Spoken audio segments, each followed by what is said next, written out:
Hey guys, tonight we're taking a long, sleepy stroll through the flickering twilight of ancient Mesopotamia. The sun's barely dipped below the horizon, but already you can feel the buzz, soft sandals pattering down dusty roads, reed doors swinging open, and warm lamps glowing behind lattice windows. There's music somewhere, pipes maybe, and the scent of something sharp and yeasty wafts from behind a corner wall. Someone's laughing, someone else is snoring, and somewhere not far off, someone's spilling a little too much frothy beer onto a clay counter and not even pretending to clean it up. You step carefully over uneven cobbles as you make your way past the open-air stalls where lentils steam and charred fish pop and sizzle. It's almost easy to forget you're walking through one of the oldest cities in the world, but you are. This is Babylon, or maybe Uruk, or Lagash. Doesn't matter, because in every corner of this ancient, river-wrapped civilization, there's one common denominator lighting up the night: the tavern. And just so you know, Mesopotamian cities didn't mess around with their nightlife. These folks had legal drinking codes, dedicated beer goddesses, and entire professions devoted to getting you delightfully buzzed. Responsibly, of course. You're stepping into the birthplace of happy hour. Also, minor side note, if you actually lived here, you probably wouldn't survive more than a week. Beer was everywhere, but so were parasites, imperial taxes, and the occasional ankle-deep flood of mystery sludge. So, before you get comfortable, take a moment to like the video and subscribe, but only if you genuinely enjoy what I do here. Drop your city and local time in the comments. I want to know who else is up late tonight. Now, dim the lights, maybe turn on a fan for that soft background hum, and let's ease into tonight's journey together.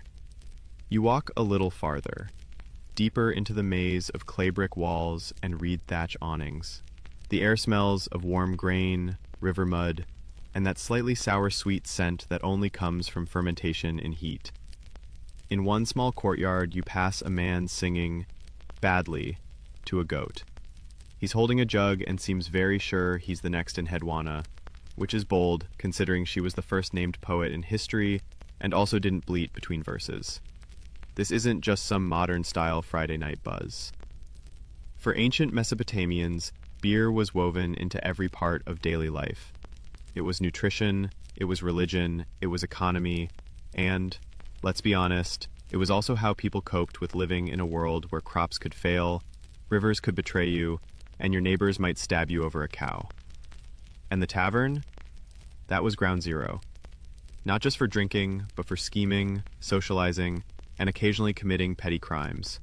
Some scholars argue that taverns were even central to women's economic independence in Sumer, because they often ran these establishments themselves. Others disagree, saying the ownership evidence is patchy, at best. Historians still argue whether taverns were truly egalitarian spaces, or more like glorified holding pens for the lower classes. You duck under a low arch and step into one now, no need to knock. The inside glows orange, the floor is packed mud, and people are squeezed elbow to elbow on woven mats and rough benches. A jug of beer, lukewarm and possibly chunkier than you'd prefer, is passed around the group. There are no glasses, just a large shared vessel with several straws sticking out, each made of hollow reeds. It's like an ancient group cocktail, minus the little umbrellas and plus a very real risk of contracting roundworms. Beer in Mesopotamia wasn't exactly what you'd find in your fridge today. It was thick, more like porridge than Pilsner, and unfiltered, made from fermented barley or emmer wheat. Sometimes it was flavored with dates, herbs, or honey, though it's likely that most of the time it just tasted earthy, like soggy crackers and regrets. You lean back against the cool wall and let the buzz of chatter settle over you. People are talking about everything: trade prices, temple gossip, some guy named Lugal who lost all his sheep and blames the moon. There's a game happening in the corner that looks suspiciously like a cross between dice and interpretive dance. You don't ask. In the far corner of the tavern sits a man scribbling on a clay tablet. He's not an accountant, he's a bureaucrat. Probably recording how much beer was dispensed today, to whom, and whether they were rations or purchases. You see, beer wasn't just a pleasure here, it was a paycheck. Laborers were often paid in beer instead of money, especially those working on public projects like irrigation canals or temple maintenance. A decent day's work might earn you 2 to 5 liters of beer. Not bad, depending on your tolerance and liver strength. A fringe theory even suggests that beer distribution may have been one of the earliest examples of proto-socialism, with the temple complex functioning like a state-run brewery/food bank. Most historians scoff at this. It's hard to call something socialism when half the population were enslaved or indentured. But the beer for work model was real, and honestly, it's still more efficient than whatever your boss is doing with spreadsheets. Suddenly the room quiets. An old woman enters, stooped, sharp-eyed, and carrying a jug twice her size. Everyone makes space. She doesn't speak, but pours a bit of her brew into a shallow cup, hands it to the nearest drinker, and watches him taste. He nods once. Everyone exhales. This is the brewmistress, or alewife, and yes, she runs the place. You blink, and the firelight flickers. Outside, the sounds of the city still hum. Crickets, a soft splash from a nearby canal, the occasional hiccup. It's night now. Deep night. Somewhere nearby, a ziggurat glows faintly with oil lamps. Then Kasi, patron of beer, fermentation, and a good time. You sip from the clay mug past you. It's warm. It's weirdly chewy. But it's real. The kind of drink that tastes like it has a story. And tonight, you're here to hear it all. You blink again, and suddenly you're not in the tavern anymore. You're standing beside a sun-scorched field, early morning fog still clinging to the canals like ghosts who haven't had their caffeine yet. A pair of oxen trudges by, pulling a cart loaded with sacks of barley that look like they've been through an apocalypse. A couple of wide-eyed kids run alongside the cart, chasing a frog and yelling something unintelligible but enthusiastic. This is where it all starts. Mud, grain, and just enough water to ruin someone's afternoon if they're not careful. The early Mesopotamians didn't set out to invent beer. They were probably just trying to survive the Neolithic version of a grocery crisis. You've got too much barley, a damp storeroom, and no refrigeration. Leave it long enough, and boom. You've got a sloppy mess that smells funky and makes your cousin laugh uncontrollably before passing out. Most likely, it started as accidental fermentation. Leftover bread or grain porridge left in the sun mixed with airborne yeasts. No one had a PhD in microbiology, but they noticed that the goo made you feel weird, warm, maybe even happy. And when you're living in a world where snakes can crawl into your sandals and every third week is a flood warning, a little happy goes a long way. You crouch down and pick up a few grains of barley from the cracked earth. They look innocent, but these are the seeds of a revolution. Literally. The domestication of barley and emmer wheat didn't just feed people, it gave rise to civilization. Agriculture meant permanent settlements, which meant communal food storage, which meant spoilage. And when you spoil enough grain, you get two things: mold and beer. One of those is significantly more fun. Historians still argue whether beer preceded bread or vice versa. Some fringe archaeologists suggest that beer may have been the real motivation behind early grain cultivation. In other words, humanity didn't settle down to bake loaves, they stayed to get buzzed. Sounds insane, until you realize how often we've chosen comfort over practicality in history. Remember when someone invented the corset before antibiotics? You step out of the field and into an early brewery. Well, brewery is a generous term. It's basically a shaded area with a few clay pots, reed baskets, and a woman in a linen wrap who looks like she's one spatula away from yelling at her teenage son. She's soaking crushed grain in water, straining it through reed mats, and humming a tune that'll still be familiar 3,000 years later when Homer's hangover kicks in. She's making a kind of mash, then leaving it to ferment naturally, thanks to wild yeast hanging out in the warm open air like it owns the place. The result is a drink called kos, a slightly sour, nutrient-rich slurry that's more like liquid bread than anything you'd find in a bar today. No carbonation, no hops, no delicate hints of citrus zest, just pure, muddy, primordial buzz juice. You're handed a long straw. It's got a filter at the end, made from straw or bronze, to keep out the grain husks and whatever bugs decided to take a bath in there. You sip. It's not bad. Thick, yes, but filling. and surprisingly low in alcohol, probably around 2 to 3%. Enough to take the edge off without turning your daily drink into an emergency nap. You look around and realize you're surrounded by workers, men and women both, in sweaty linen, laughing and drinking communally. This isn't a luxury beverage, it's a dietary staple. In some Mesopotamian cities, beer made up almost a third of daily caloric intake. That's not just partying, that's survival. And hey, better buzz than dead from a sketchy water source. Children drank it too, though probably the weaker stuff. Everyone did. There were even different kinds for different social levels. A basic worker's beer might be called black beer, thick and strong. There were lighter versions, for ritual use, and sweeter ones infused with dates for celebrations. It's unclear if they had names like Paleolithic or Barley and Sons, but we can dream. A clay tablet from the city of Uruk, dated around 3300 BCE, shows pictograms of beer production. And this isn't just a doodle. This is arguably the oldest known written recipe in the world. A step-by-step brewing guide carved into a clay slab. Forget cookbooks. These people were immortalizing their drink instructions in stone. You don't do that unless the beer really matters. By the way, side note, imagine future archaeologists digging up a TikTok on how to make espresso martinis and treating it like holy scripture. That's basically what we're doing now with this 5,000-year-old beer how-to. You wander out of the brewery just as the sun begins to bake the horizon. In the distance, tall reeds rustle by the canals, frogs croak a warning about incoming heat, and the smell of damp grain lingers in your nostrils. You glance down at your hands, now dusted in flour and wort. The day's just beginning, but already the beer's working its magic. The edges of the world feel softer, a little slower, like your mind is riding in a very gentle canoe made of soft fabric and fog. The workers sing as they march off toward the irrigation fields, each of them carrying their daily ration jug, like it's an extension of their soul. You take another sip and realize something strange. This isn't just history. This is still us. Just sandier.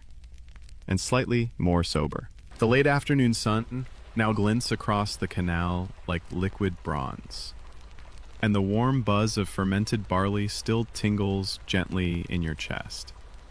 You follow the gentle rhythm of footsteps and chants toward a temple courtyard, where something a little more sacred, though just as frothy, is underway. Because in ancient Mesopotamia, beer wasn't just food or fun. It was also divine. You arrive just as a group of temple singers begins a slow, steady chant in Sumerian. Their voices rise in haunting harmony, echoing off mud brick walls. In the center of the group, an older priestess steps forward, holding a small cup of beer aloft. Her head is shaved in the traditional style, her robe dusted with flour and ash. She's not just a brewer. She's a vessel, a living embodiment of one of the most iconic deities you've never heard of, Ninkasi, the goddess of beer. Ninkasi wasn't just some background deity stashed in the divine pantry. She had status. Her origin story was written down in a hymn, the Hymn to Ninkasi, one part praise poem, one part homebrew recipe. Like if Psalm 23 also taught you how to make kombucha. The hymn goes into beautiful, almost sensual detail. You are the one who waters the malt set on the ground. You are the one who bakes the bapir in the big oven. And yes, bapir was a twice-baked bread used specifically for brewing, not for snacking. You dunk it in water, mash it with dates or honey, let it ferment, and voila, sacrament in a jug. Scholars are still debating whether the hymn to Ninkasi was mainly instructional or ceremonial. Some believe it was part of a priestess's daily chant, guiding her through the sacred steps of brewing like a divine checklist. Others think it was recited during festivals, when the beer was finally ready and the city could erupt in some serious, state-approved revelry. Either way, Nkasi wasn't just about buzzed evenings and clinking cups.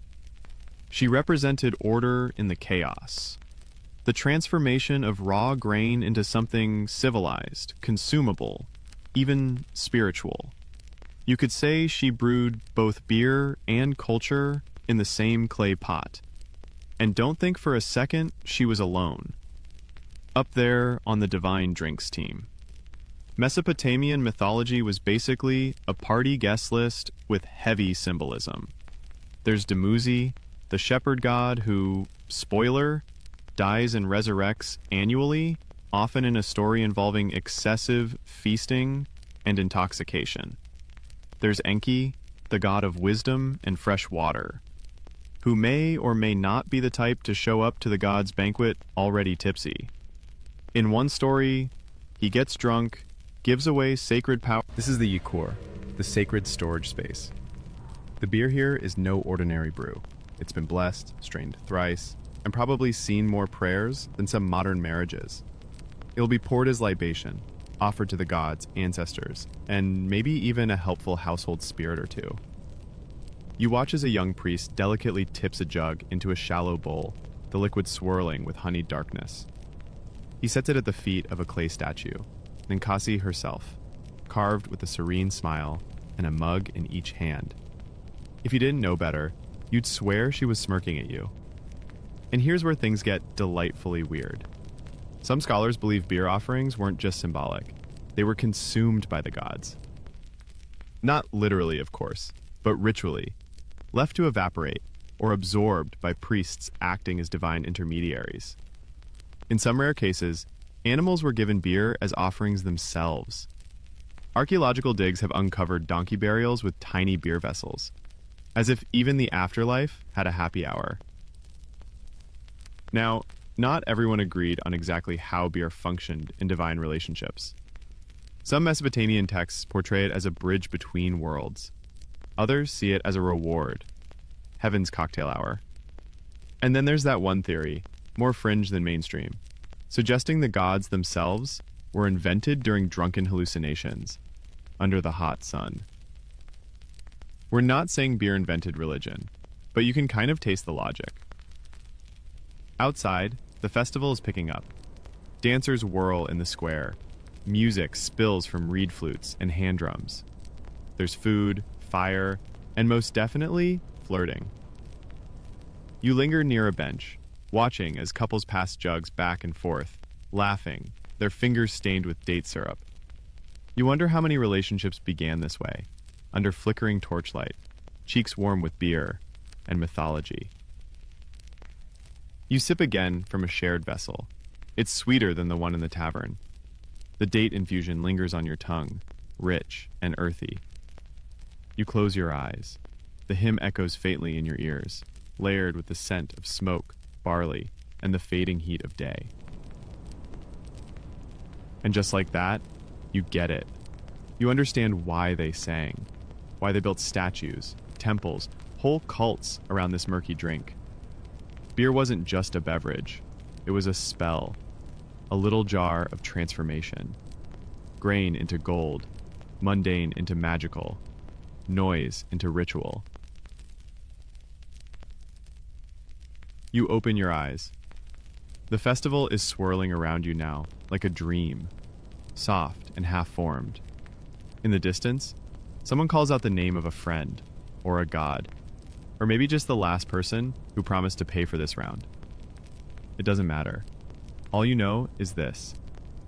The beer is flowing, the music is playing, and somewhere above it all, Nkasi is raising a mug right back at you. The music fades slowly behind you, replaced by the rhythmic scuff of your sandals on stone. You're walking uphill now, towards something looming against the indigo sky. It's massive, impossibly so. Step by step, your eyes follow it upward. Stacked platforms, tiered like a layer cake baked by someone with very big dreams and very few OSHA regulations. This is a ziggurat, and it towers over the city like a god watching its own Netflix documentary. You're not here to climb all the way to the top, though the priests do that daily, usually while fasting and barefoot. No, you're here for something more grounded. The party under the ziggurat, the one that's not supposed to be happening and yet absolutely always is. You find it tucked beside a cluster of storage buildings. The glow of torches flickers on mud brick walls. Laughter drifts through the air, thick with smoke and that unmistakable scent of overly warm beer. A small crowd is gathered. Merchants, scribes, farmers, maybe a couple of bored temple guards who are definitely off duty. A jug passes hands, then another, and another. You step into the circle just as someone finishes telling a joke that involves a goat, a tax receipt, and an unfortunate misunderstanding involving a reed basket. It's hard to follow, but the punchline lands and everyone howls, except one man who groans, clutches his head, and mutters something that might translate loosely to, "By Enlil's beard, I shouldn't have mixed the dark beer." And now we arrive at an important question. Did ancient priests get drunk? The short answer, oh, absolutely. But here's the thing, it wasn't always frowned upon. In many cases, it was expected. Religious rituals often involved beer as a sacred offering, and priests frequently partook of the goods. In fact, some of the most lavish feasts in Mesopotamian temples weren't just for the gods, they were also for the priesthood and their VIP guests. These events blurred the line between ceremony and celebration. You'd have chants, sacrifices, prayers, and also toasts, gossip, and the occasional regrettable flirtation with someone from the acolyte choir. There are temple records that list entire inventories of grain and beer allocated specifically for festive consumption. That's official speak for yes, we budgeted for everyone to get a little loose. Historians still argue whether these gatherings were spiritual experiences or thinly veiled drinkathons blessed with incense. The truth probably lies somewhere in the middle, like a priest passed out next to the altar with a clay mug still in hand. You're handed one now, a thick, squat vessel warm from the torchlight. You sip. It's smoother than the others, maybe better filtered. You're told it came from the ziggurat stores, which makes sense. Temple beer was considered the good stuff, made from higher quality grain, brewed in larger quantities, and reserved for divine service, which somehow always included the upper priesthood's personal consumption. A few steps away, someone starts singing. Not a hymn this time, but a drinking song. The lyrics are mostly nonsense syllables that rhyme poorly with Enkidu, but it doesn't matter. Everyone joins in. This is the after-ritual buzz, when the lines between worship and wilding out get a little blurry. You sit down on a stone bench. Next to you, an elderly man with a long, oiled beard leans over and whispers, "Back when I was young, temple festivals lasted 3 days." He grins, revealing exactly 2 teeth. "We used to drink until we forgot the names of our own gods," he cackles. You're not sure whether to laugh or worry. And here's a fun tidbit for you. One Sumerian proverb advises, "A beer-drinking man has no worries." Another warns, "Don't show up to the palace drunk, it will not go well." So, mixed signals, very on-brand for ancient bureaucracy. In fact, some priests took their brewing so seriously, they incorporated it into training. Archaeological records suggest that young acolytes were taught to recite brewing methods alongside prayers. One inscription even details the penalties for dishonoring sacred beer, which can include fines or forced labor. Imagine your barista getting excommunicated for over-foaming a latte. You stretch out your legs as the torches burn lower, casting shadows like soft brush strokes on the ancient walls. The ziggurat looms above, silent but not empty. Somewhere up there, offerings are still being made. A quiet murmur of prayer hums against the bricks, carried on the warm breeze. And below it all, the people drink. They always have. It wasn't just priests getting in on the divine pour either. Mesopotamian festivals often welcomed commoners to join in, though seating and beer quality probably depended on your social rank. The gods were generous, but not necessarily egalitarian. The party next to you erupts in laughter again. Someone's reenacting a myth about Inanna and the hulupu tree, using only interpretive dance and a goat skull. It's very moving. You're not sure what the message is, but the goat seems into it. Another jug arrives. Someone proposes a toast to Ninkasi and not getting smote tomorrow. You drink, and the liquid hits differently this time. Less bitter, more rounded. Either the priesthood really knows they're brewing, or you're finally developing a taste for barley porridge with a splash of hallucination. The night deepens, the torches burn low, the music slows. You sit back against the warm wall of the temple and look up at the stars. In a world full of chaos, where rivers flood, kings get overthrown, and crops fail, this moment feels like a small victory. Maybe that's what beer was always meant to be. Not just a drink, not just a ceremony, but a pause. A space carved out from the madness, where people could laugh, sing, forget their titles, and remember they were human. You close your eyes. Somewhere far above, on a stone platform halfway to the gods, the final cup is poured and the chant fades into the stars.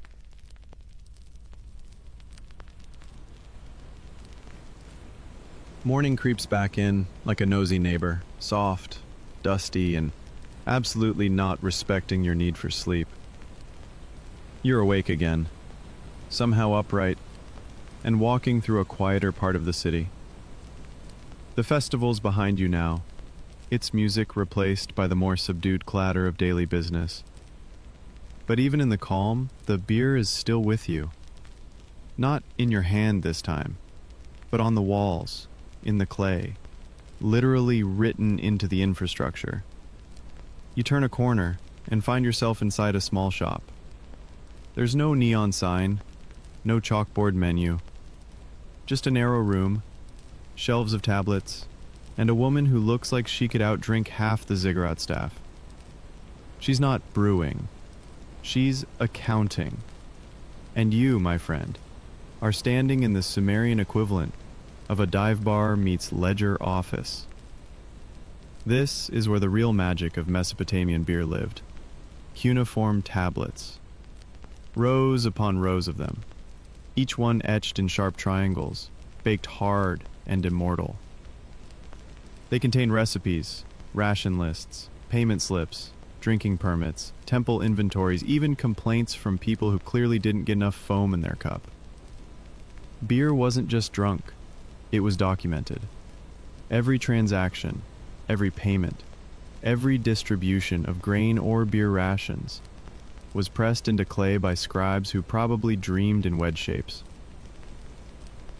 Some of the earliest examples of written language aren't about war or poetry. They're about how much beer you owed the temple guard for helping herd goats last Tuesday. You squat beside a dusty shelf and pick up a tablet. It's small, about the size of a modern phone, and on it is a list of names next to measurements of beer. You squint. One name appears 5 times, each entry larger than the last. Either that guy was a hard worker, or he had serious connections in the Brewmaster Guild. The system was precise. A silo was a standard liquid measurement, just under a liter. Workers were often allocated between 1 and 5 silas of beer per day, depending on their job, with higher rations for heavy labor. A canal digger might get 5 silas. A scribe, maybe 2. And yes, there was absolutely bureaucratic drama over this. A fringe theory suggests ration disputes were common enough to cause small riots, though the evidence is mostly speculative. Still, you can imagine a stone-faced worker yelling, "I dug 3 ditches. I deserve 1 more sila, Dumuzi." Historians still argue whether these beer rations constituted actual wages, or were just one part of a broader compensation system. Either way, the volume was significant. One study suggests that a single large temple might produce thousands of liters of beer per month. Chalkboard and ironic font sense, but in a practical way. Clay tablets list different kinds of beer, dark beer, light beer, sweet beer, export beer, yes, really, and one called Nindasisig, which might translate to something like premium beer, or maybe beer for people who think they're fancy. There were tokens used to track purchases, small carved clay pieces stamped with marks to represent quantities. They worked like receipts, or maybe like poker chips, if poker chips could get you drunk and accidentally married to someone's cousin. Even more interesting, archaeologists have discovered what look like early versions of coasters, flat clay discs found near tavern ruins, often marked with the same cuneiform signs used on ration tablets. One theory suggests these were used to place under mugs, either as surface protectors or to indicate what kind of beer you were served. You're now imagining a Sumerian bartender yelling, "You ordered dark beer, not Temple Light, no swaps." The taverns themselves were often run by women. These weren't just barkeeps. They were known as sabatu, or alewives, and they held real authority. They managed stock, settled disputes, and occasionally got name-dropped in legal documents. If you crossed a sabatu, you weren't just getting cut off, you were getting reported to the city elders. One infamous tablet from the city of Sipar records a woman named Ninbara being fined for selling under-measured beer, basically a 2000 BCE version of short pouring the pint. The punishment? Payment in silver and a public shaming. You get the sense the local Yelp reviews were brutal. You take a seat on a stone bench near one such tavern, watching the early afternoon traffic shuffle past. There's a man with a donkey cart full of date cakes, a couple of teenagers arguing over a game of Royal Game of Ur, which seems less like a game and more like passive-aggressive bean throwing. Someone hawks fish wrapped in reeds. And in the middle of it all, another jug of beer changes hands, almost casually. It's so normal here, so ingrained. No big celebration, no divine ceremony, just daily life. And a drink that's older than your great everything. Beer was a utility, an economy, and a language. And you're finally starting to understand it fluently.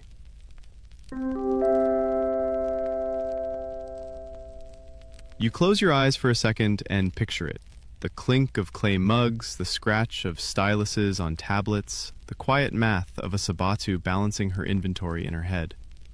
It's a system so old and so human, it feels almost like a memory.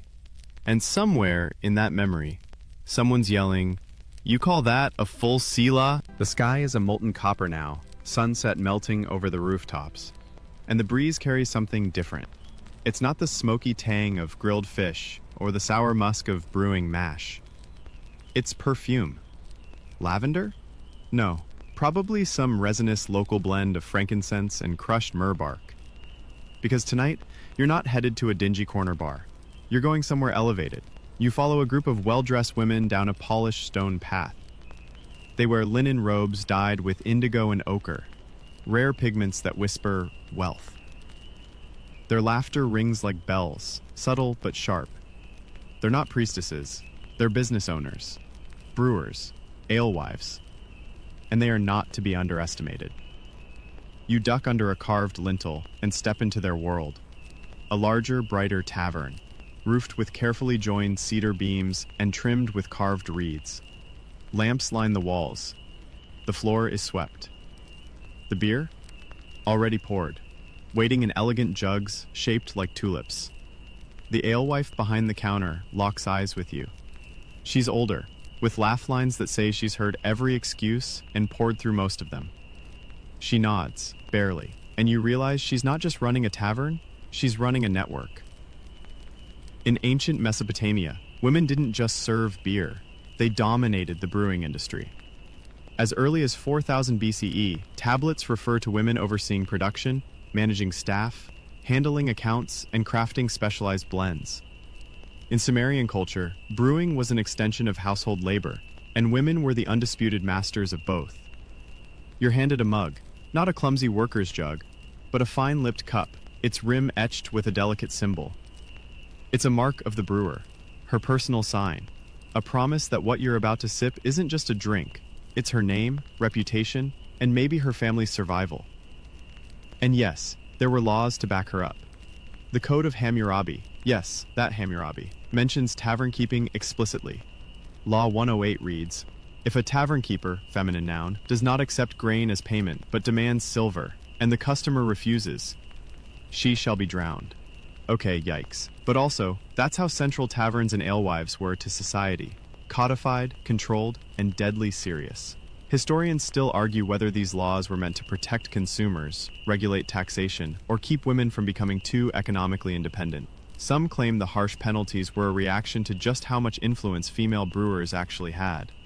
After all, a well-run tavern was more than a booze hut. It was a power center.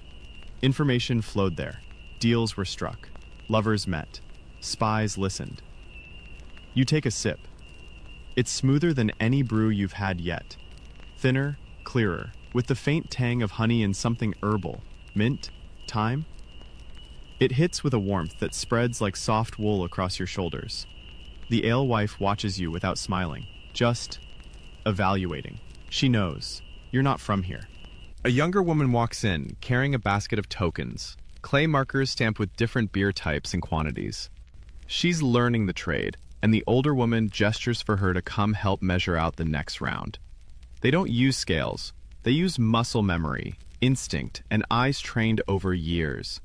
This is how it worked. Beer was currency, and alewives were both bartenders and bankers. They distributed daily rations, mediated disputes, and occasionally got caught up in legal drama when someone tried to skip out on a debt. Records show women being sued over short measures, disputed contracts, and unauthorized recipe tweaks.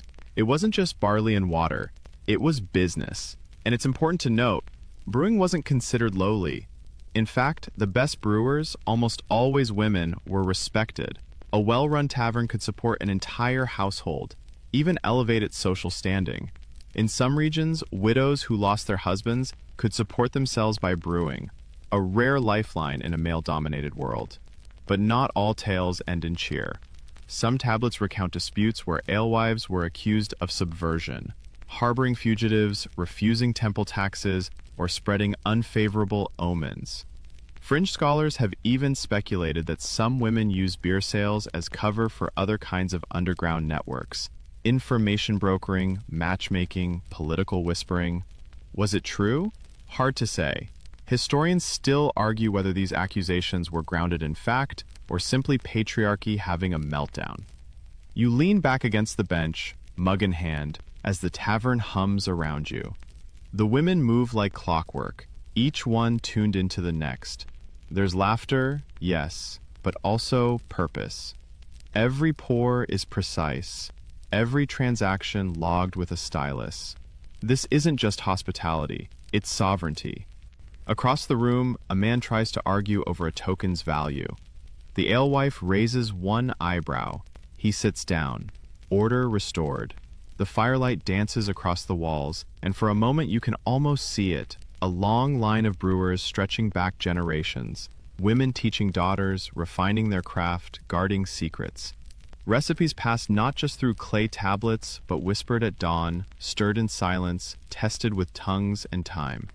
You finish your drink and place the cup carefully down, no tip jar here, just a nod. She returns it, just once, and that's all the receipt you'll ever need.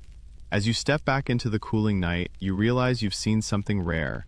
Not just history, but legacy. Not just beer, but the hands that shaped it. Measured, brewed, poured, and passed it down. And somewhere, under a moonlit sky, Ninkasi smiles again. You're walking again. Slower now, with that warm, barley-induced buzz that makes even cracked mud brick walls look poetic. The sky's deep into navy, and torchlight flickers along the canals like fireflies having an existential crisis. You pass rows of houses with reed blinds pulled shut, and soft laughter leaking through slats. Then, as you round a corner, you spot something less cozy. A guard station, and next to it, a barrel-sized ledger stone. Welcome to the bureaucratic hangover, state-regulated beer control. You squint at the inscription, carved with all the enthusiasm of a tax auditor at closing time. It lists barley quantities, brewing yields, tavern production quotas, and... Wait, is that a tax bracket for mid-strength beer? Yes. Yes, it is. This is where the ancient buzz meets ancient bureaucracy. Because once the Sumerians, Akkadians, Babylonians, really anyone who ruled this river-soaked land, realized just how important beer was, they did what any smart ruling class does. They taxed it. Hard. Beer wasn't just a drink. It was a resource, a currency, a tool of state power. And you can bet your last sela that every mug, jug, and jug of mugs got counted, weighed, and taxed down to the last barley husk. You follow a canal-side path to what looks like a small shipping depot. Workers haul sacks of grain into shaded storehouses, where government scribes with smug expressions and very good posture sit behind clay desks. One is carving numbers into a tablet faster than your brain can process. This, my friend, is where your buzz gets itemized. Rations, quotas, licenses, it's all regulated. If you're a brewer, you owe grain to the temple. If you're a tavern keeper, you owe beer to the palace. If you're caught selling without a license, congratulations, you've just committed a felony, and your punishment involves fines, loss of property, or, if you're particularly unlucky, execution by drowning. And you thought your local zoning office was rough. The Code of Hammurabi shows up again here like the killjoy it sometimes was. Law 109. If a woman tavern keeper does not arrest plotters in her house and bring them to court, she shall be put to death. Yes, apparently the state also expected you to run your tavern and act as an informant. No pressure. Historians still argue whether these harsh laws were commonly enforced or mostly symbolic, a kind of scarecrow justice meant to keep people in line. Some tablets suggest enforcement was inconsistent. Others record surprisingly meticulous inspections of taverns and brewing sites. Either way, the message was clear. The state was watching your cup. You step into a government-run brewery, larger, colder, more serious than the women-run tavern you just left. There's no laughing here. Just workers pouring grain into massive vats, steam hissing as clay pots are lifted and shifted with mechanical precision. Overseers bark orders. A clerk stands by with a stylus so sharp it could double as a punishment device. These were the institutional breweries, often run by temples or palaces, staffed by laborers and slaves, and designed to fuel entire economies. Beer from these sites didn't go to partygoers. It went to soldiers, canal diggers, priests, and bureaucrats. It was industrial, standardized, almost clinical. And guess what? It worked.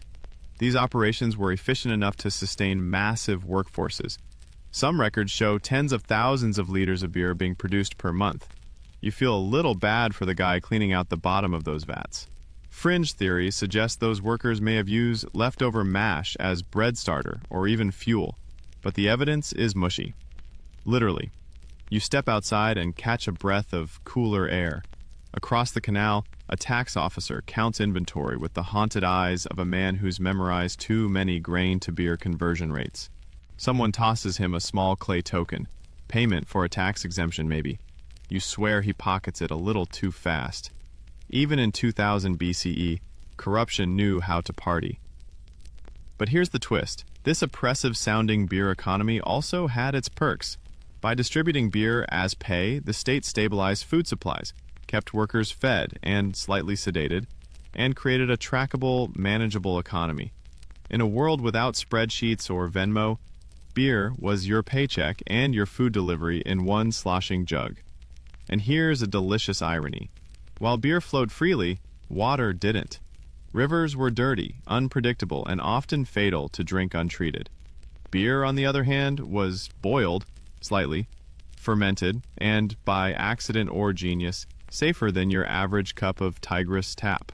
So in regulating it, the state was also controlling public health, just with clay mugs and a divine song. You pause beside a small shrine near the depot gate. A tiny altar with an offering bowl, half filled with beer. There's a reed flower next to it and a token stamped with the sign for blessing. Someone clearly thought they'd need divine help getting through a tax audit. You smile, because honestly, same. A cat weaves around your ankles, purring like it knows your secrets. You sip from the communal jug beside the altar, lukewarm, earthy, not great. Government brew. Predictable, but not terrible. And in that moment, it hits you. The system works. Not perfectly, not kindly, but consistently. It fuels armies, funds temples, and keeps taverns open.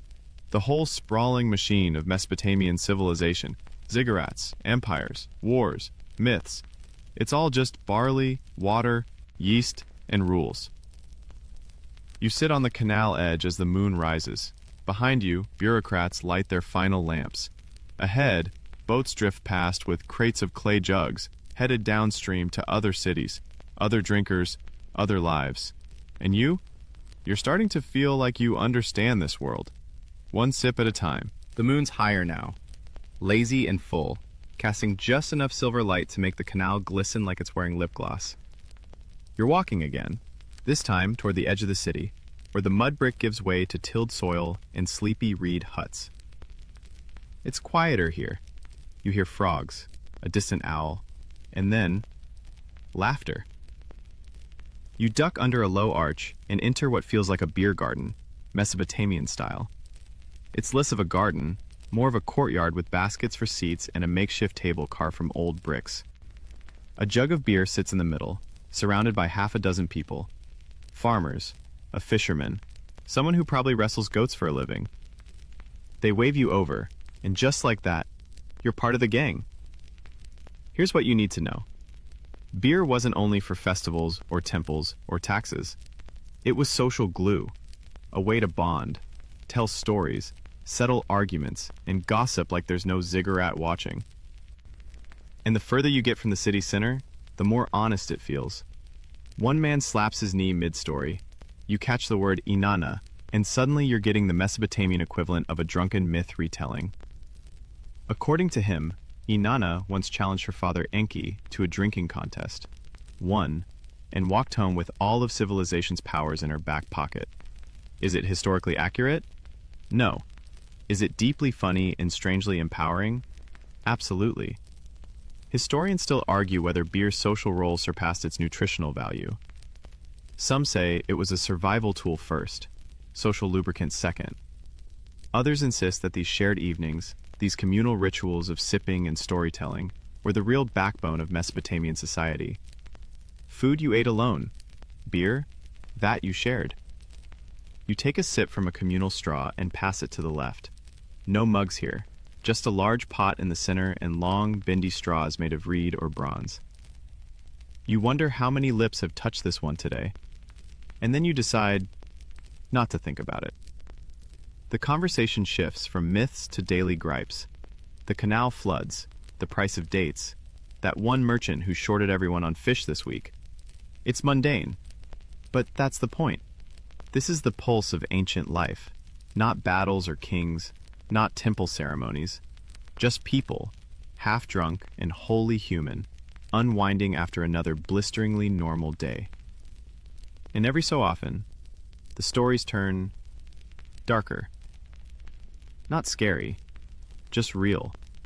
A woman speaks of her son, conscripted by a local warlord. A man jokes, softly, about hiding some of his barley from inspectors. Another mutters something about the tax tablet accidentally falling into the canal. The group laughs, but not too loudly. You realize now, beer isn't just pleasure, it's privacy. Not in the hidden sense, but in the safe space sense. Here, with friends and ale, people can speak a little more freely. The state has one man sighs that he'll never impress the brewer's daughter, not with his barley ration. They all groan. Someone offers him a toasted reed cake as consolation. The moment is warm, small, perfect. And here's a beautiful historical footnote. Love poems from this era often mention beer. In some, the beloved is described as more intoxicating than the finest brew. In others, the couple meets in a tavern. In one eyebrow-raising verse, a woman invites her lover to drink the beer from my cup, my sweet. We'll just leave that there. It makes sense. If you wanted to court someone, you didn't take them for a walk by the canals. You shared a jug. Beer was courtship, comfort, and courage. The original wingman. Fringe scholars have even proposed that some taverns acted as proto-dating spaces, where people met and flirted, especially during festivals. One early Akkadian phrase, crudely translated, might mean barley before marriage, though others argue it was just a pun about soggy bread. Academic debates are thrilling. You take another sip. This one tastes slightly different, more date than grain, sweeter, like someone added a splash of syrup. You point, curious, and someone shrugs. Leftover from New Year's, he says. Ah, yes, Akitu, the New Year festival. It was when beer flowed freely, temples through wild rituals, and kings participated in symbolic sacrifices and possibly some extremely awkward roleplay involving gods and fertility rites. You try not to picture that in high definition. One of the group's older women sighs and begins to hum an old drinking song. The others slowly join in, and even if the lyrics are nonsense to your ears, the rhythm makes sense. You close your eyes and let the chant swirl around you. The fire crackles low. Someone dozes off with a mug still in hand. The air smells of ash, dates, and damp barley. The moon casts sleepy shadows on the stone path outside. And for a second, just a second, you forget the century. You forget the rules, the ration lists, the laws written in sharp clay. You're just a human, sipping the same drink your ancestors shared before history even realized it was being written.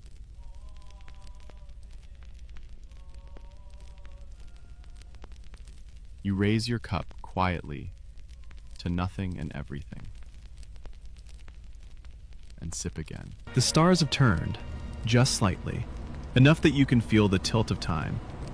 The courtyard behind you hums with the fading energy of a night well lived, and you're wandering again. This time, the path takes you deeper into the domestic heart of Mesopotamia. No taverns, no temples, just homes. Mud brick, low-roofed, built close to keep out heat and keep in gossip. You duck into a small doorway where light spills onto the street from a flickering oil lamp. The interior is simple. Woven mats on the floor, clay pots lining one wall, a sleeping baby swaddled in linen. And in the corner, a woman stirring something thick and bubbling in a broad-mouthed jar. It smells like sour grain and dates. Congratulations, you've made it to the kitchen. And yes, beer is here too. Because as much as the temples like to hoard the prestige of brewing, the real backbone of Mesopotamian beer was found in the home. Brewing wasn't just a profession. It was daily survival. People didn't buy six-packs. They made small batches in clay pots, stored in shaded corners, stirred with long reeds and fermented with natural yeast floating in the air like tiny drunk angels. You settle into a corner as the woman's daughter begins to grind malted grain with a stone. It's rhythmic, meditative. The sound alone could lull you to sleep if the smell didn't make your stomach rumble like a camel with attitude. Here's a beautiful, everyday truth. Beer was food. It was thick, nutritious, and packed with calories. Often called liquid bread, it served as both drink and sustenance. Especially for the poor, who couldn't always afford meat, beer was a vital part of the diet. Even kids drank it, albeit a much weaker version. Historians still argue whether the home brew was always alcoholic, or sometimes more like a barley smoothie. Some tablets distinguish between cash, beer, and cash cig, clear beer, while others lump all grain drinks under one term. It's confusing. Welcome to Ancient Menus. The woman lifts the lid off another pot, revealing a layer of foam. She grins and offers you a sip. It's warm, tart, and grainy, like drinking a bowl of sour oatmeal through a straw. Honestly, not bad. You watch her work and realize this is chemistry, craft, quiet science passed through generations. No thermometer, no timer, no Google. Just instinct, tradition, and a lot of trial and error. And if you messed it up, you didn't waste a drink. You wasted your dinner. Fun fact, many home recipes included bapir, that twice-baked barley bread you heard about back at the temple. Households would bake it in bulk, store it for weeks, and mash it up when it was time to brew. Some reenactment.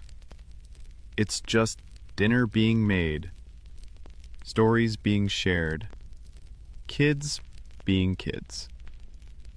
One elder sits near the doorway, cradling a jug. He offers it to you with a tired but kind nod. You take a sip. It's different again. Darker, smokier, maybe fermented longer.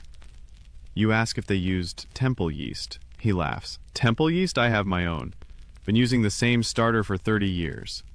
That hits differently. This isn't just fermentation. It's memory, passed down in bubbles and tang. Each batch a little story, a little survival. In the corner, the daughter begins shaping beer loaves, thick barley buns with a hole in the center, designed to dry fast and break apart easily during brewing. She hums a tune. You don't recognize it, but it feels ancient. Something about grain and sweetness and protection from bad spirits. Because yes, superstition surrounded homebrewing too. Some believed that whispering certain words during fermentation would ensure a good batch. Others left charms near the brew to ward off mold or mischief. And if a batch went sour, blame the spirits. Or the neighbor. Definitely not your technique. You sip again, savoring the strange comfort of this homebrew. It tastes like chores and patience, like bruised fingers and borrowed recipes, like everything that's not written on a temple tablet, but kept alive in hearts and hands. A small boy crawls into your lap. You offer him the last sip of your cup, and he shakes his head with a mischievous smile. Too bitter, he says. He's got time. And now you realize you've seen every corner of the beer map. Festival, temple, tavern, office, and home. And yet somehow, this humble room might be the most sacred of all. Because here, beer isn't godly, or regulated, or mythologized. It's just life. Warm. Necessary. Shared. And somehow, still bubbling. Morning again, but not yours. This sunrise belongs to a caravan just now trundling out of the city gate, wheels creaking under clay jars sealed tight with woven reeds. You follow it, not on foot this time, but in imagination. The kind of travel you do lying flat, hands behind your head, brain slightly fizzy with barley afterglow. You're heading out into Mesopotamia's beer trade network, because, surprise, this stuff wasn't just consumed locally. It moved across deserts and rivers, from palace to palace, from one pantheon's fanboys to another's. As the caravan winds east toward Elam, or west toward Mari, you realize something weird. Beer wasn't always shipped as beer. That stuff spoils fast in the sun, and sloshing it around in breakable pots wasn't ideal. Instead, brewers packed the key ingredients, bapir, malted grain, sweeteners, so that beer could be reconstituted later, like the world's oldest instant soup, but with more hallucinations and fewer noodles. You're bouncing along with the donkeys now, passing through checkpoints where scribes inspect tokens and seals. Each jar is marked with an insignia, the brewer's name, the temple of origin, and sometimes even the style. This wasn't just logistics, it was branding. Archaeologists have found dozens of these storage jar seals, tiny, gorgeous clay discs stamped with emblems like barley stalks, starbursts, or divine symbols.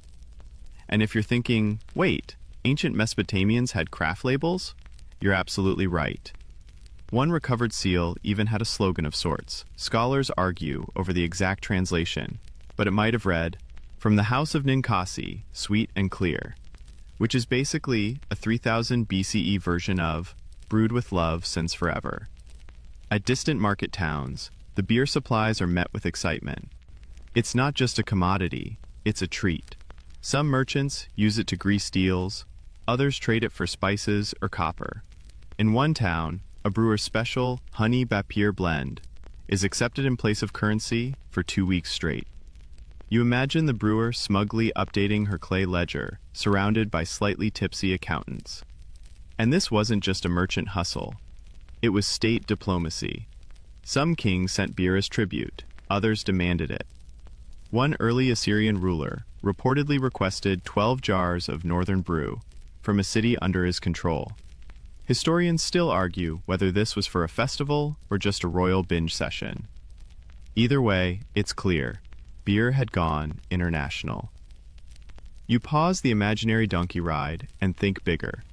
Imagine a foreign envoy arriving in Ur, bearing gifts of cedar and ivory, only to be met with a beer feast.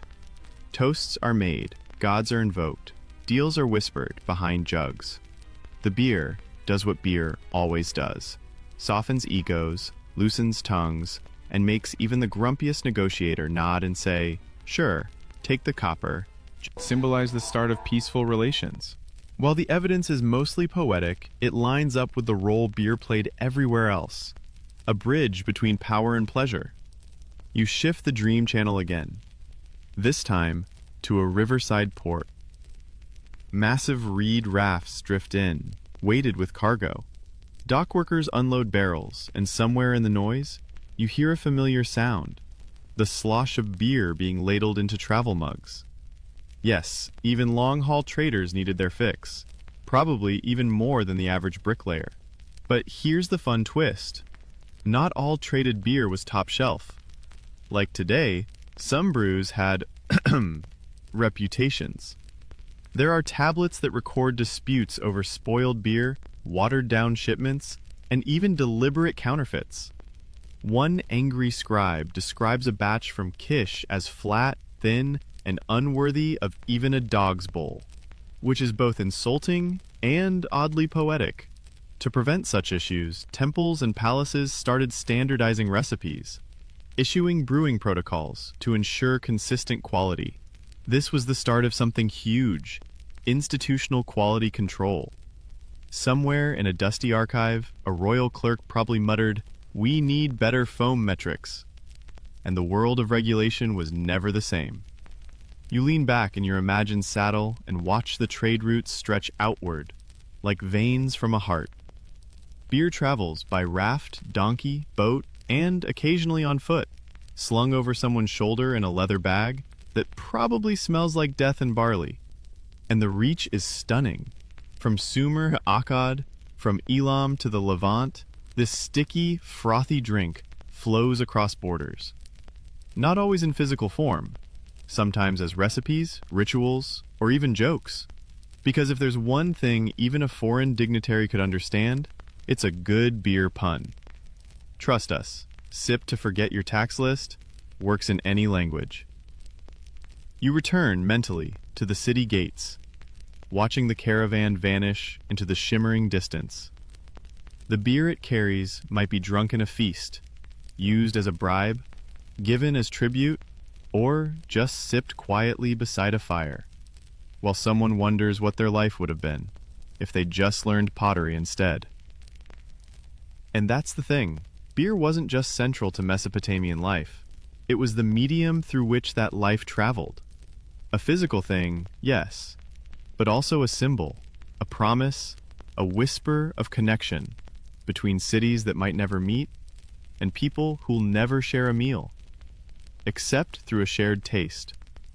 You lift an imaginary jug, toast the road ahead, and whisper, "To the next city." You're walking along the canal again, but something's changed. The streets are quieter, the air thicker, like the city is holding its breath. You drift past shuttered market stalls, through alleyways littered with half-broken jugs and stray reeds. A storm's coming, not of weather, but of time. Because now you're entering a more fragile part of the story, the part where empires crack, languages drift, and beer, our ever-loyal drink, starts to slip from the hands of temples and taverns into something more chaotic. This is the decline. Not the fall of beer. Please, don't panic.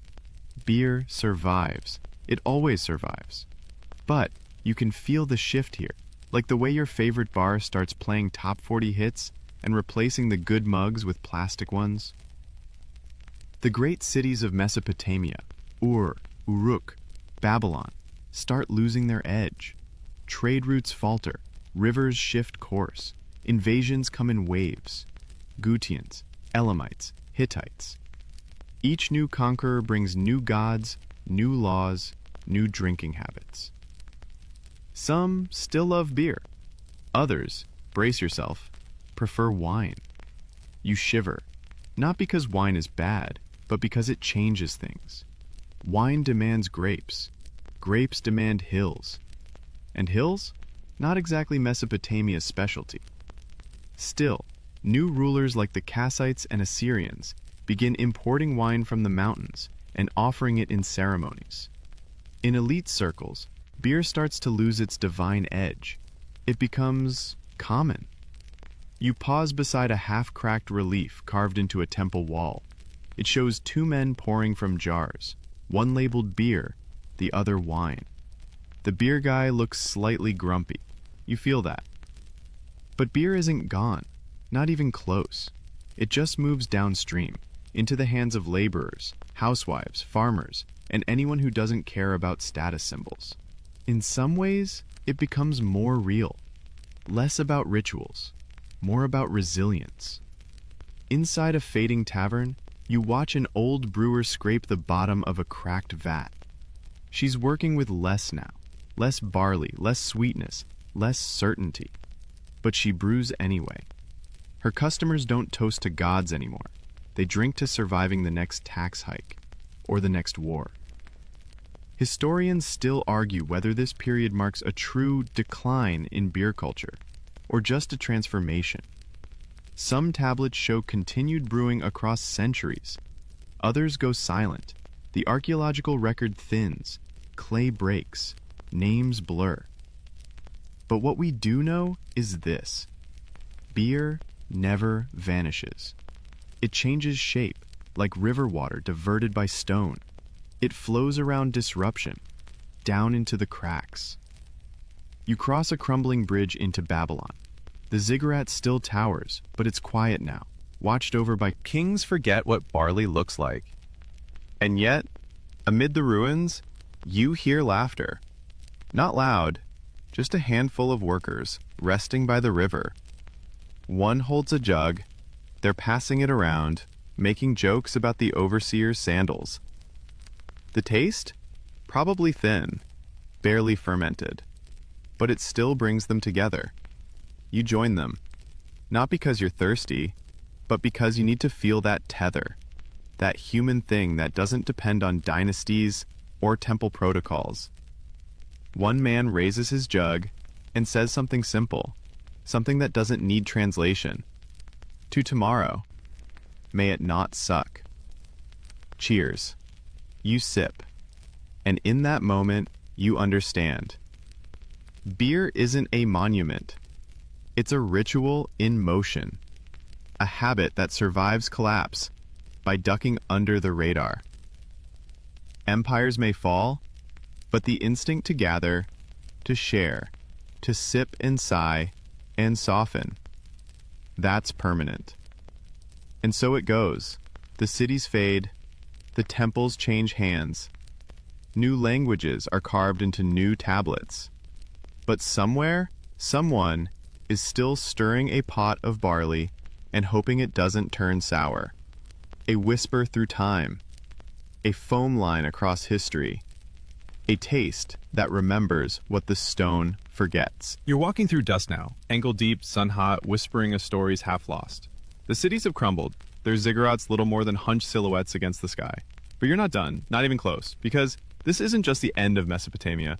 This is the start of its legacy. The flavors, the rituals, the habits, it all flows outward now, braided into new cultures, new tongues. You're following beer as it evolves. First up, the neighbors. To the west, Egypt picks up the barley torch with its own flair, sweeter brews, sometimes flavored with mandrake or carob. The Egyptians love beer so much that pharaohs are buried with it. Workers at Giza are paid in it, and the goddess Hathor, they're answered in Ninkasi, gets so drunk in one myth that she forgets to destroy humanity. A classic. You sip that version, slightly floral, a bit grassy, and it feels familiar. Different song, same rhythm. Beer flows further. The Hittites in Anatolia, the Persians under Cyrus, even the Greeks, who famously called beer barley wine and considered it a bit barbaric. And the Romans? Oh, They'll drink it, but only on the edges of the empire, where vineyards won't grow and soldiers get homesick. You pause beside a crumbling column where someone once scratched, "Bad beer here," in cuneiform's grandchild, Aramaic. The insult lives on. And here's the kicker. Modern beer history doesn't erase Mesopotamia. It owes everything to it. The ingredients, the process, the idea that grain plus water plus time equals joy. That starts with your Mesopotamian brewmaster stirring a clay pot 6,000 years ago and hoping the gods don't curse the foam. Historians still argue whether beer diffused slowly via trade or sprang up independently in different regions. But what's undeniable is that this land, the Tigris-Euphrates Basin, was one of its oldest, most important wombs, a motherland of malt. You duck into a shadowed archive, one of the last standing in a ruined palace. The walls are lined with clay tablets stacked like dusty novels. A scribe's skeleton slumps near a shelf. His last note, still readable, records barley rations for temple staff, right next to a recipe with a cute little doodle of a jug. You swear the jug has eyes. Fringe scholars sometimes speculate, did beer help write? Not literally, but symbolically? Think about it. To track brewing, you needed tablets. You needed literacy. And once that door opened, bam, administration, math, poetry, science. In a roundabout way, you're sipping from the font of civilization itself. Outside, you hear children laughing. Not from the past, not echoes. Real children, today, somewhere nearby. You peek through the wall. An archaeological dig in progress. Bright orange vests, dust-covered notebooks. A researcher kneels and gently lifts a pot fragment from the ground. Her eyes widen. It's from the early Uruk period, part of a beer vessel, still faintly stained inside. And now you're drifting, time unspooling like thread from a spindle. You're at a craft brewery in Berlin, a roadside dive in Tehran, a tiny rooftop bar in Tokyo. The names change. The grains shift. Rice, rye, wheat. But the bones? Still barley, still yeast, still fermentation, still community. You sit in a dim room with neon lighting and minimalist decor. A server brings a flight of beers on a wooden tray, each one inspired by ancient recipes. One with honey, one sour, one spiced with herbs that probably once grew near the Euphrates. You sip and it hits. They're trying to remember, to revive, to connect. Because even now, in the digital haze of the 21st century, beer is still ritual. The happy hour? An echo of temple offerings. The clink of glasses? A shadow of clay mugs passed hand to hand. The tipsy debates and soft, slurred poetry? Just modern versions of what those Sumerian night owls once murmured by torchlight. You realize now that the story hasn't ended. It's disguised. It's passed from pot to pint, from myth to meme. And as long as someone lifts a cup, not to escape, but to feel closer, Mesopotamia still lives. You exhale. The past settles around you like warm sand. Not heavy, not sad, just grounding. And somewhere, in the folds of time, Ninkasi toasts you back. You're not walking anymore. You're reclining, on a worn-out mat, in the shadow of a fig tree, with your hands behind your head and a belly full of stories. The Mesopotamian sun has dipped below the horizon again, and everything is cast in soft bronze. But just when you think the journey's slowing down, something unexpected floats your way. A song. Not sung aloud, but remembered. It starts gently, like a breeze through barley stalks. The rhythm is familiar now. You've heard parts of it whispered at temple altars, muttered by tavern keepers, and hummed by old women beside the brewing pots. It's the hymn to Ninkasi, one of the oldest surviving beer recipes, and yes, it's literally a song. You hear the opening lines in your mind. Ninkasi, you are the one who waters the malt set on the ground. And suddenly, you're back in that temple courtyard, watching women grind grain in the morning light. Except now, you see the ritual in a new way. This wasn't just prep, it was performance. Brewing was sacred, and like all sacred things in ancient Mesopotamia, it came with music. You sip an imaginary cup and hum along.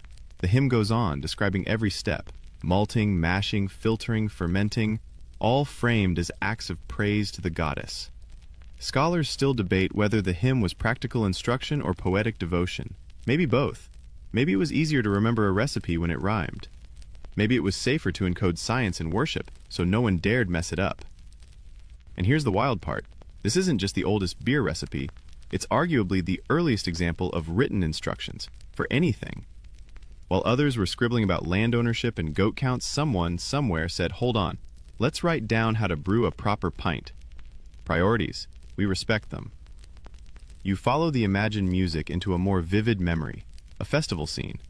The temple is bustling. Bapir loaves are stacked like bricks, great vats are bubbling, priests are chanting, children are dancing, and the brew flows like a second river. This is Ninkazi's day, and everyone's a little too cheerful for a society that punishes tavern cheats with drowning.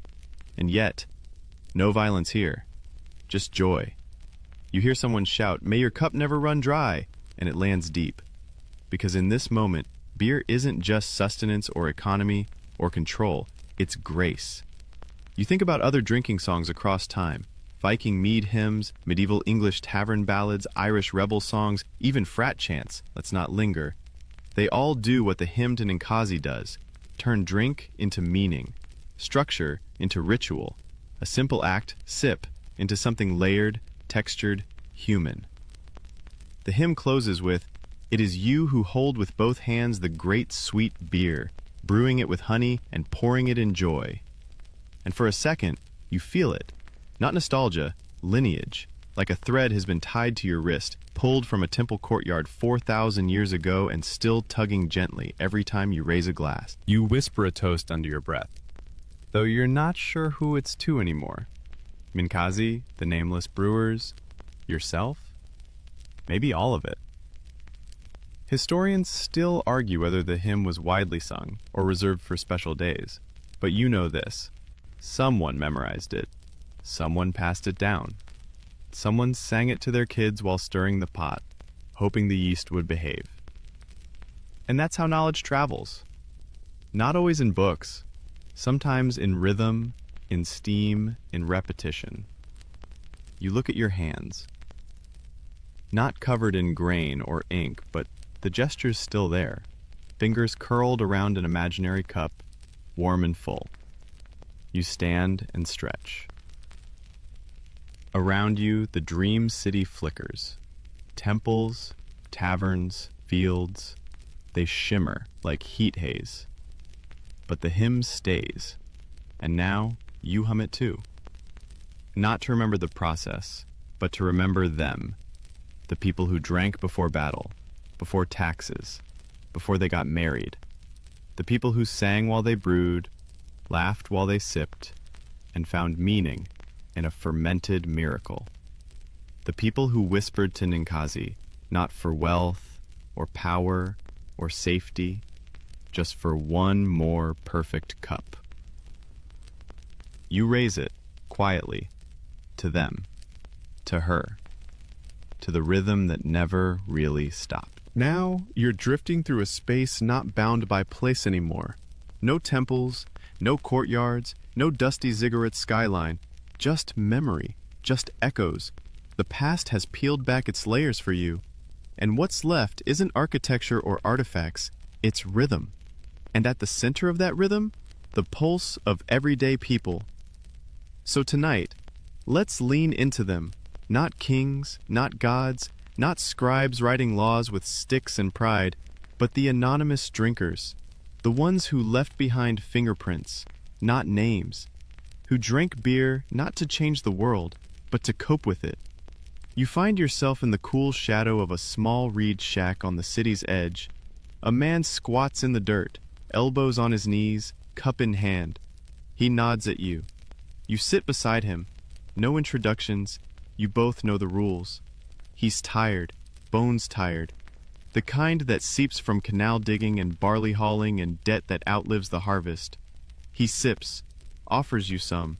It's sour, slightly burned, but hey, it's wet. He doesn't speak much, but after a while, he mumbles, "My son wants to be a priest. I told him, brew first, preach later." Then he laughs, raspy and real. That's the thing about this drink. It lives in the in-between, between work and rest, between silence and song, between one lifetime and the next. You remember now the labor tablets, the ones listing beer rations for workers, 1 jug per day for brickmakers, 2 for soldiers, half a jug for canal dredgers, not as a treat, not as payment, as fuel. You worked, you drank, you survived. Historians still argue whether that daily beer was truly nutritious or just numbing, whether it kept workers healthy or simply sedated. Either way, it kept them going, and it was equalizing in a way. The rich had wine, the poor had beer, but nobody drank water, nobody trusted water. Beer was reliable, tested, and, thanks to fermentation, safer. It was your hydration, your calories, your low-level buzz. It was the taste of survival. You leave the man in the shadows and wander to another fire. A group of women, some mothers, some grandmothers, sit in a circle, each with a clay cup. One spins yarn while another hums, off-key but confident. You crouch down. No one says anything, but someone nudges a jug toward you. You pour. And then one of them starts telling a story, not a myth, just something that happened. A neighbor who fell in the canal.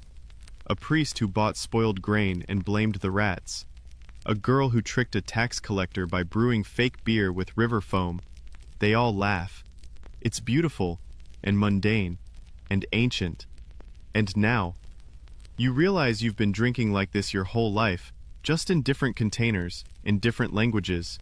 The setting changes, the laws change, but this moment, this human, small, heart-soft moment. The stars are out, crisp and scattered like someone spilled a jar of barley across black silk. And for the first time in this whole journey, you feel it slow down. Not stop, just settle. You're not in a city anymore, or a ruin, or a dream. You're in the space between breaths, where memory curls like smoke and time forgets to tick. A space where people drink because they're tired, because they're hopeful, because the day ended and they're still here. This is not the end of civilization. This is the continuity of it. In a sip, in a sigh, in a story murmured low beside a fire. So you pour one more cup, not for thirst, not even for taste, but because it feels right. And you whisper, not to anyone in particular, to those who drank before me and those who will after. Then you sip, and everything gets quiet. You're lying back now, toes barely grazing the cool edge of a clay basin, listening to a frog somewhere belch out its personal opera. The last embers of the fire are glowing like tiny suns in a bed of ash. Everything in your body says, stay. Don't move. Don't blink too hard. Because you've arrived at the stillest part of the journey.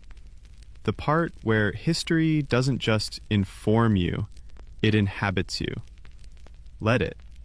Let the barley fields return in a breeze that rustles your hair. Let the hiss of boiling mash echo faintly from some distant kitchen. Let the slosh of half-ladled beer in a temple courtyard still shimmer behind your eyelids. This is where the story doesn't stop. It settles. Right now, in your half-sleep haze, you realize what we've been doing all along wasn't just about beer. It was about what beer made possible. Connection. Memory. A kind of fragile, fizzy resilience. A drink brewed by hand, passed lip to lip, carrying something unspoken that was somehow more permanent than laws or kings. There's a version of you now sitting at every fire we visited. One of you is still watching the brewers at the temple pour honey into a great vat, the steam blurring your vision. One of you is still in that courtyard bar, laughing at a joke you didn't understand, your belly warm. Another one is kneeling beside an old pot, wondering if you can smell the history in the foam. And somewhere, maybe right now, maybe long after you've gone, someone else is sipping from a mug and wondering, how long have we been doing this? The answer? Forever. Because beer wasn't invented in a flash. It emerged in small, sticky gestures. Crushed grain, saved mash, shared pot. 1,000 tiny decisions over centuries of trial, error, and hope. Until someone looked at their bubbling jar and said, "This is good." It's the comfort of pattern, the soft fizz of tradition, the joy of making something last, if only from one night to the next. Historians still argue whether beer was civilization's spark or just a happy accident, whether agriculture began with bread or with brew. But they all agree, it changed us. It slowed us down, rooted us, gave us reasons to stay close, to share, to build. It gave us rituals and recipes, love poems and work songs, debts and feasts, excuses and apologies. It gave us narrative. You curl your fingers around an invisible cup. So now, let yourself settle. Let the air in your room grow still. Let the shapes of the night soften around you. If there's a fan spinning nearby, listen to it. Let it blend with the imagined hiss of ancient kettles, the splash of water on grain, the quiet laughter echoing across millennia. You've wandered through mud-brick alleys, ducked into brew houses, leaned over temple vats, and whispered to forgotten gods. You've seen how something as simple as soaked barley could spiral into a ritual, a recipe, a rhythm of human life. And maybe now your eyes are getting heavier. Let them. Let your breath slow. Let your chest rise gently, like the surface of a fermenting pot. Let your thoughts bubble once, then settle, clear. There's nothing else to remember tonight. Nothing you have to do. Just this slow fade backward. Into warm soil, golden liquid, cool clay. Into the memory of people long gone who still feel, somehow, nearby. You're not in a bedroom anymore. You're in a memory bigger than you. A memory kept alive not in stone or scroll, but in cups raised beside fires, in sighs at the end of long days, in shared moments that mattered because they were together. So here's your last sip. Here's your last thought. You are part of the oldest tradition. And tonight, you rest with all the others who ever lifted a cup, took a breath, and closed their eyes. Sleep well, brewer. Sleep well, drinker. Sleep well, keeper of the flame.